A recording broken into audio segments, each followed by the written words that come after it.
Quad adalah NATO-nya Asia Pasifik, sama seperti NATO. Kemungkinan besar Quad juga akan ekspansi. Tujuan NATO adalah mengkonten Rusia atau musuh dari timur bagi Eropa. Sementara Quad adalah mengkonten Tiongkok. Mengkonten, supaya paham, kita sederhanakan artinya, yaitu mengkontainerkan suatu negara, dikotakin agar tidak bisa berkembang. Kita menengok sebentar ke sejarah di tahun 1900-an, di mana di seluruh wilayah dunia semua dalam keadaan tegang, bersiap perang. Perangnya adalah perang perebutan wilayah. Perang perbatasan perebutan koloni untuk perluasan daerah jajahan. Jadi yang bersih tegang adalah sesama penjajah. Juga para penjajah tersebut di wilayah masing-masing juga menghadapi gerakan nasionalis anti para penjajah yang menggerogoti penjajah dari dalam. Pergesekan antara sesama penjajah misalnya membuat Inggris bersih tegang dengan Perancis di beberapa wilayah Afrika misalnya. Portugis dengan Spanyol di Amerika Latin. Intinya para penjajah seperti Belanda, Inggris, Prancis, Spanyol, Portugis, dan lain sebagainya di mana-mana, di banyak wilayah saling bergesekan, tegang, dan siap perang. Sementara di dataran Eropa, blok Jerman versus blok Inggris juga saling intai untuk bersiap perang. Itu hanya cermin sejarah di awal abad 20. Awal sebelum Perang Dunia Pertama yang memungkinkan sejarah berulang lagi sekarang. Di semua wilayah terjadi ketegangan, baik ekonomi maupun pertahanan dan keamanan. Dalam wacana militer saat ini, ada blok Rusia, juga ada negara yang netral, ada negara yang main dua kaki, dan ada yang oposisi karena takut dengan Amerika, padahal suka dengan Rusia, dan ada yang memang berlawanan dengan blok Rusia. Kalau dalam wacana ekonomi, ada dua blok besar, yaitu G2 atau G2, karena hanya dua negara yang bermain, yaitu Tiongkok dengan obornya yang sudah mengikat 70 negara, yang kedua Amerika dan blok Sekutu Barat dengan mengikat melalui dolar. Obor adalah economic war tool, juga dolar adalah economic war tool, senjata perang ekonomi. Sahabat semua, informasi kali ini didukung oleh balamudacamp.com, sebuah kegiatan untuk remaja di masa liburan sekolah untuk membangun nasionalisme, leadership, membangun bakat, serta program young entrepreneur. Dididik langsung oleh pasukan elit militer, dosen Lemhanas dalam 4 hari 3 malam di barak militer.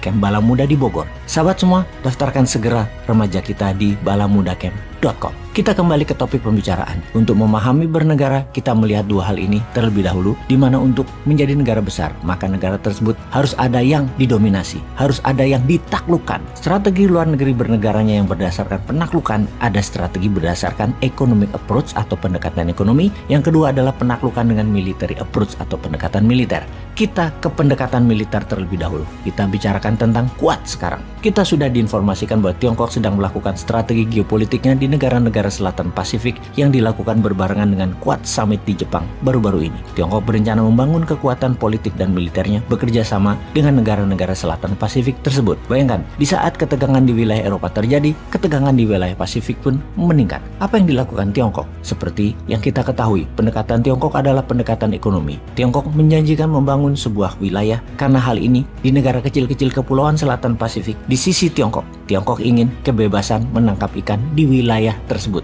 Itulah akal-akalannya Tiongkok. Ingin membantu, namun aslinya adalah ingin mendapatkan hak penangkapan ikan wilayah tersebut. Kalau di negara penghasil sumber daya alam, kita semua sudah tahu strategi Tiongkok mengambil sumber daya alam di barter dengan pembangunan. Negara Afrika dan Asia sudah merasakannya. Di negara selatan Pasifik, kekayaan hasil lautnya yang mau dibarter dengan hutang pembangunan infrastruktur dan kebutuhan bangunan lainnya. Untuk strategi tersebut, Tiongkok sudah menyiapkan strategi untuk mengendalikan pertahanan sebuah negara di selatan Pasifik tersebut. Selain dengan menawarkan pembangunan, juga kendali atas pertahanan, sumber daya alam dan narasinya, Tiongkok berniat melakukan kontrol natural security dan narasi agar terlihat Tiongkok adalah negara yang baik. Untuk melaksanakan hal tersebut, Menteri Luar Negeri Tiongkok, Wang Yi, minggu lalu, Wang Yi melakukan tur ke beberapa negara Pasifik tersebut. Bersamanya ikut 25 orang delegasi dengan membawa dokumen yang berisi dalam tanda petik pre-return deal, strategi Tiongkok untuk mendapatkan sumber daya alam laut negara-negara Pasifik tersebut.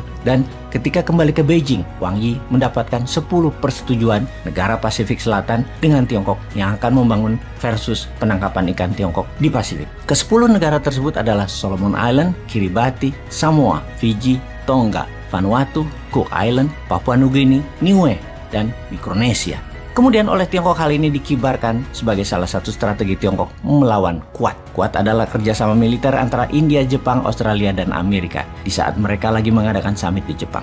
Tiongkok memprovokasi kerjasama ekonomi dengan 10 negara tersebut. Kita ke summit Quad sebentar. Dalam kesepakatan Quad kemarin, Quad memutuskan akan meluncurkan sistem kemaritiman berbasis satelit yang khusus memonitor kegiatan illegal fishing yang dilakukan oleh Tiongkok di wilayah Pasifik sampai Samudra Hindia. Untuk mengcounter tuduhan illegal fishing tersebut, Tiongkok melakukan deal dengan 10 negara Pasifik agar menjadi legal. Isi dari pre-written deal Tiongkok dengan 10 negara Pasifik adalah Maritime Special Plan, termasuk izin memancing, pelatihan militer laut, bantuan teknik vokasi, pembangunan pelabuhan. Perjanjian tersebut juga mengizinkan pelabuhan tersebut untuk menjadi pangkalan militer laut Tiongkok. Bahkan hingga film Mandarin diberikan gratis masuk dalam perjanjian tersebut. Kerjasama ini adalah kerjasama militer campur ekonomi selama 5 tahun dengan judul pembangunan ekonomi. Maka yang jadi pertanyaan adalah siapa yang paling diuntungkan? Maka Tiongkok mengatakan tentu negara-negara Pasifik tersebut yang paling diuntungkan, seperti kata Menteri Luar Negeri Tiongkok Wang Yi minggu lalu di berbagai konferensi media di negara Pasifik tersebut. Dengan ditambah bumbu kata-kata indah, bantuan kerjasama tersebut adalah no political string attached, atau tidak ada ikatan politik apapun.